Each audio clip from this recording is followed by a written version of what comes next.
Presenting Hop Harrigan, America's ace of the airwaves.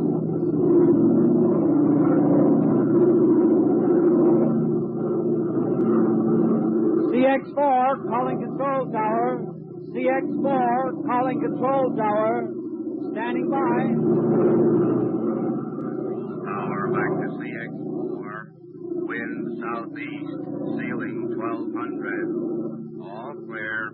Okay. This is Hop Harrigan coming in.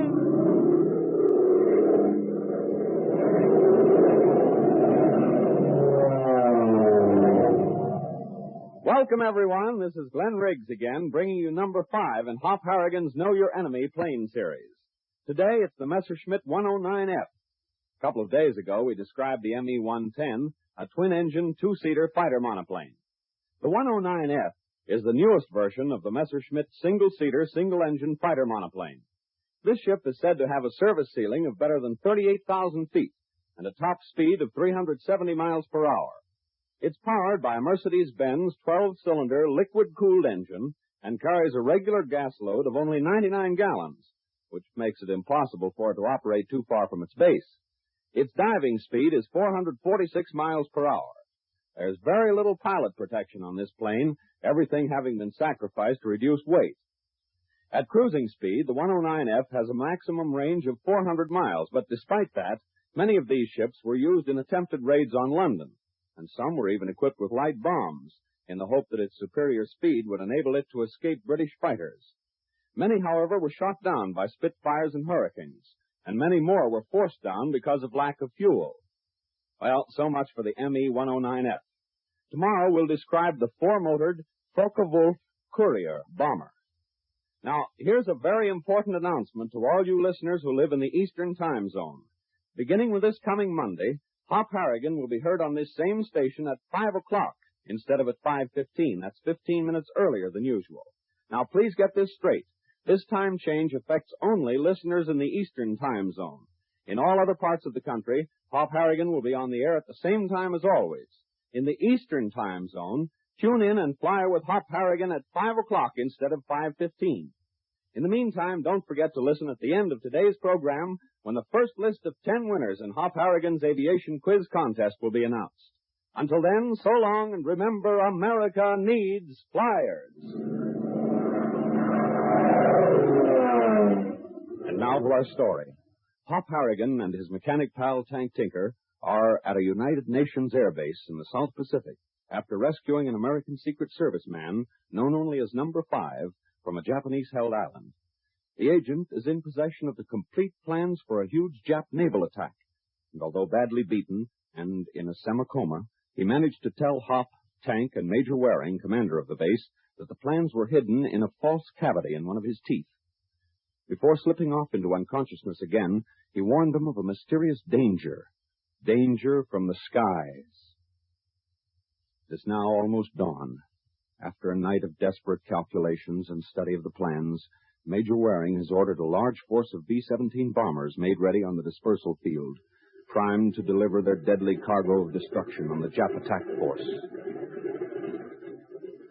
We find Hop and Tank on the field discussing the coming attack with Major Waring. Let me get this straight, sir. According to your plan, Major Waring, your squadron should be the first to hit the Jap fleet. That's right, Harrigan. We should find them near the Paranormal Straits.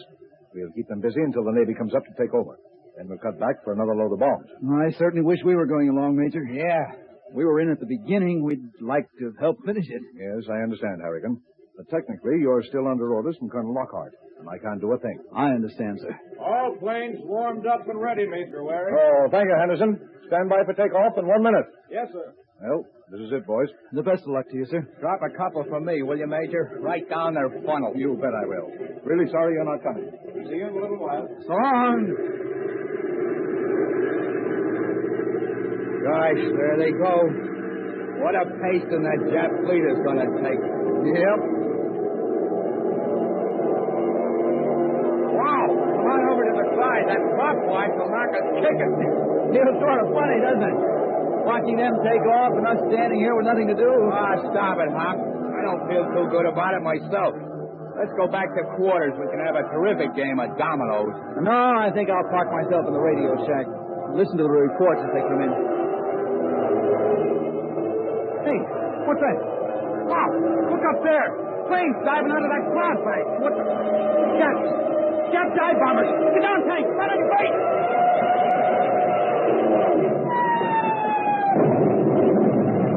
Oh, my Jennies, where did they come from? Keep down, Tank.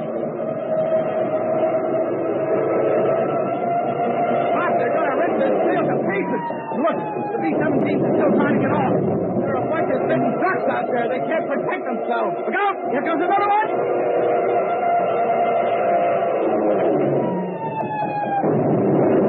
Bob, they're aiming at the runway. They're after the B-17s. Look, Major Waring's plane is out of control. It's heading for that clump of trees. Cut your motors! Slam on your brakes! The pilot can't stop her. She's ground looping. Let's down!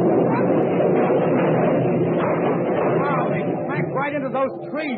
Look, she's starting to catch fire. Come on, Tank, right. We gotta get there before that fire reaches the bomb rack. No wonder they didn't go up when the plane hit.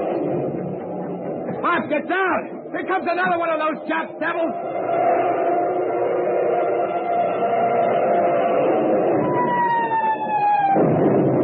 Wow, that was close. Pop, are you okay? Yeah. Stop talking and run. We gotta get to that plane. Bob, look! One of the crew! They're getting out through the escape hatch on top. You see Major Waring? No, he ain't come out. The fire will get to those bombs any minute now. Hey, a couple of men are climbing back in. Some of them are hurt. Hey, wait, don't go in there! Some of the crew are caught. Major Waring is still in there. Oh, all right, we'll get them. You carry those injured men away from here and be ready to give a hand with the others. Okay. Come on, Tank. We can get through this gun fort. Hey, there's someone trying to get out. His hand is showing through the hatch. Quick, get him! Come on there, fella. Oh, just come. There. I got his leg, Tank. Here, let him down. Okay. It ain't the Major, though. Oh, Lieutenant, how many more in your crew? 4. Next one you just got. 5. There's 2 more. The navigator and Major Waring. All right, we're going in. Come on, Tank. Through here. That fire is covering the nose of the ship. It'll go up any second. Oh, stop worrying about it. Well, they ought to be around here somewhere. The navigator's office is just between the cockpit and the bomb bay. Don't mention bombs. Feel as though I'm in 1,000 pieces already. Major Waring! Pop, look there. Between the bomb racks. One of the crew. Come on. The navigator. Yeah. Here, you grab his leg. I'll lift him up and swing him over your shoulder. Okay. You got him? Yeah, I can handle him. Oh, here's Major Waring. I'll take care of him. You get out of here fast. I don't need no shoving. The smoke is beginning to come through the bomb racks.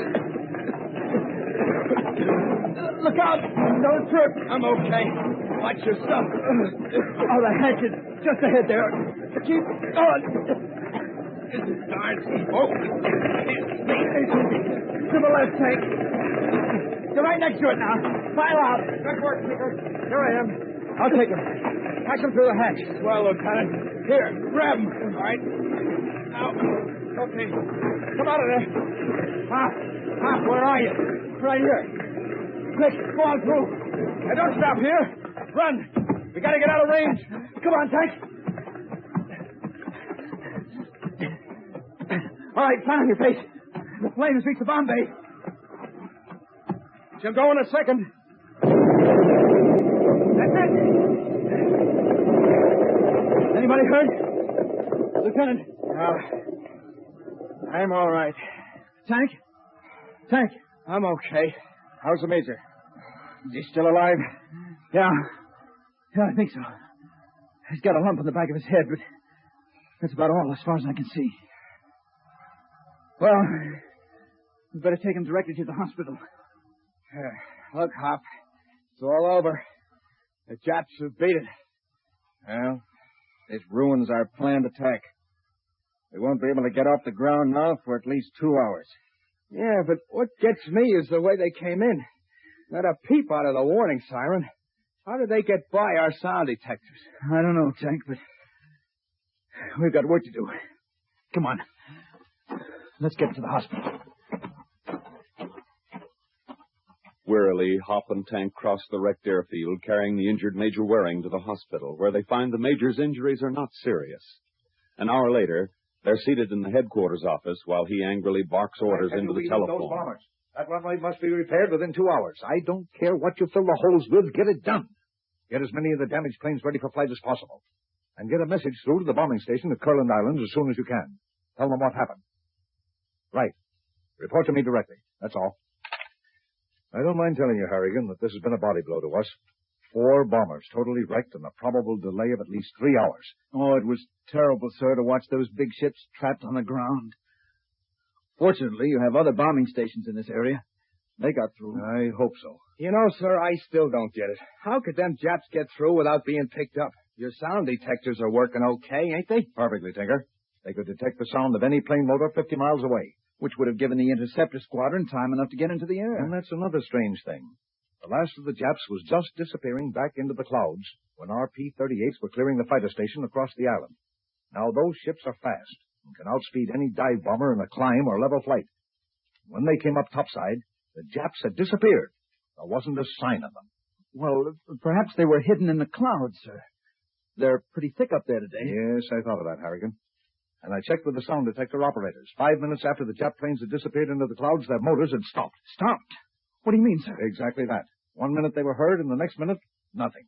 They didn't fade into the distance. It was just as though they were suddenly cut off. Well, I'll be... Major Waring speaking. Yes? What was the report? Did you get off all right? What? What? But that's... Oh, very well. Keep trying again and report as soon as you get definite information. What's happened, sir? The Air Force base at Curland Island has been bombed. Jumping Jenny. The same way? Apparently. Our operator had just raised them and was getting a report when Curland shouted something about dive bombing to the field, and the transmitter went dead. Gosh, is this happening all over the area? Yes, it seems so. And one important phase of our counterattack against the Jap fleet is being badly delayed, if not stopped altogether. Major, remember what number 5 said? His warning? Well, what's that got to do with... His words were danger. New attack. Danger from the skies. This is it, Major Waring. This is all part of the Japanese plan. They're pulling some trick, and we've got to find out what it is. Or they're all out of tech. May succeed. Well, number 5's desperate warning seems to be coming true. Where did those Japanese dive bombers come from? How could they disappear so suddenly? Hop is probably right. The wily Japs are pulling some trick. But what is it? Don't miss tomorrow's exciting episode, same time, same station. Tune in and fly with Hop Harrigan, America's ace of the airways. Heads up, all you aviation experts. Today's the big day, the day you've been waiting for, the awarding of the first prizes in Hop Harrigan's Aviation Quiz Contest. As you remember, the first quiz question was, what is meant by the stick in a plane, and what is it used for? And here are the winners. Harry Buchan, Munising, Michigan. Herbert Bergquist, Jr., Concord, New Hampshire. Ted Cannon, Jr., Salt Lake City, Utah. Alice Jones, Williamsburg, Iowa. John Kaiser, Ravenna, New York. Crine Laffler, Jr., Passaic, New Jersey. Donald Metzger, Keyport, New Jersey. Gerald Norden, Forest Lake, Minnesota. Maynard Rauschert, Saginaw, Michigan. And Bill Shirey, Richmond, Virginia. Congratulations to all of you. Tomorrow, 10 more winners will be announced, so be sure to listen. In the meantime, always remember that America needs flyers. CX-4 to Control Tower. CX-4 to Control Tower. Standing by. Control tower to CX-4. All clear. Okay, this is Hop Harrigan taking off. See you tomorrow. Same time, same station. Hop Harrigan is a copyrighted feature appearing in All American Comics magazine. Remember, beginning Monday, Hop Harrigan will be heard 15 minutes earlier at 5 o'clock instead of 5:15. Don't forget that, 5 o'clock instead of 5:15. This program came to you from New York. This is the Blue Network.